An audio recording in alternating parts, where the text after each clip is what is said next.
ਵਾਰਿਸ ਸ਼ਾਹ ਨੇ ਫਰਮਾਇਆ ਸੀਗਾ ਕਿ ਵਾਰਿਸ ਸ਼ਾਹ ਸਦਾ ਹੀ ਜੀਂਦੇ ਨੇ ਜਿਨ੍ਹਾਂ ਕੀਤੀਆਂ ਨੇਕ ਕਮਾਈਆਂ ਨੇ, ਔਰ ਇਹ ਨੇਕ ਕਮਾਈਆਂ ਕਈ ਵਾਰ ਤੁਹਾਨੂੰ ਇੱਜ਼ਤ, ਦੌਲਤ ਔਰ ਸ਼ੋਹਰਤ ਤਿੰਨੇ ਸ਼ਾਵਾਂ ਦਿੰਦੀਆਂ, ਔਰ ਇੰਨੀਆਂ ਕੁ ਦਿੰਦੀਆਂ ਨੇ ਕਿ ਜਿਹਦਾ ਤੁਸੀਂ ਖਾਬ ਵੀ ਨਹੀਂ ਵੇਖਿਆ ਹੁੰਦਾ। ਔਰ ਇਹੋ ਜਿਹੇ ਚੰਦ ਗਿਣਤੀ ਦੇ ਲੋਕ ਨੇ ਜਿਹੜੇ ਆਪਣੇ ਕੰਮਕਾਰ ਦੇ ਨਾਲ ਇਦਾਂ ਹੀ ਲੱਗਦਾ ਜਿੱਦਾਂ ਸਾਡੇ ਪਰਿਵਾਰ ਦਾ ਹਿੱਸਾ ਨੇ। ਜਦੋਂ ਅਸੀਂ ਟੀਵੀ ਤੇ ਖਬਰਾਂ ਪੜ੍ਹਨ ਦਾ ਜ਼ਿਕਰ ਕਰਾਂਗੇ ਤੇ ਇੱਕ ਨਾਂ ਸਾਡੇ ਜ਼ਿਹਨ ਦੇ ਵਿੱਚ ਜ਼ਰੂਰ ਰਹੇਗਾ। ਨੱਕ ਦੇ ਵਿੱਚ ਨਿੱਕਾ ਜਿਹਾ ਕੋਕਾ, ਸਿਰ ਦੇ ਉੱਤੇ ਬੜੀ ਬਾਅਦਬ ਚੁੰਨੀ ਔਰ ਪੂਰੇ ਸਟਾਈਲ ਦੇ ਨਾਲ ਸੋਬਰ ਢੰਗ ਦੇ ਨਾਲ ਖਬਰਾਂ ਪੜ੍ਹਨਾ, ਖਬਰ ਦੇ ਲਫ਼ਜ਼ ਦੀ ਅਦਾਇਗੀ ਤੋਂ ਲੈ ਕੇ ਪ੍ਰੋਫੈਸ਼ਨਲਿਜ਼ਮ ਦਾ ਇੱਕ ਕੋਡ ਜਿਨ੍ਹਾਂ ਤੇ ਪੂਰਾ ਹੁੰਦਾ ਸੀ। ਉਹ ਨਾਮ ਹੈ ਪਾਕਿਸਤਾਨ ਤੋਂ ਇਸ਼ਰਤ ਫਾਤਮਾ ਹੋਣਾ ਦਾ।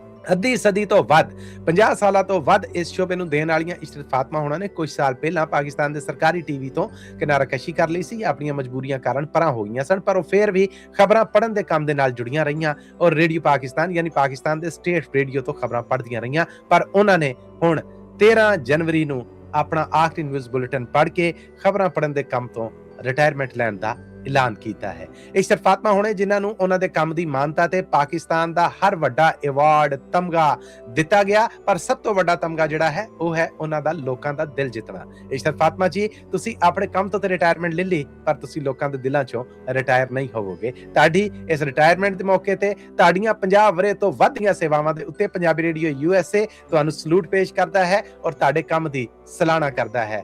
ਇਸ਼ਰਤ ਫਾਤਮਾ ਜੀ, ਤੁਹਾਡੇ ਕੰਮ ਨੂੰ ਹਮੇਸ਼ਾ ਯਾਦ ਰੱਖਿਆ ਜਾਏਗਾ।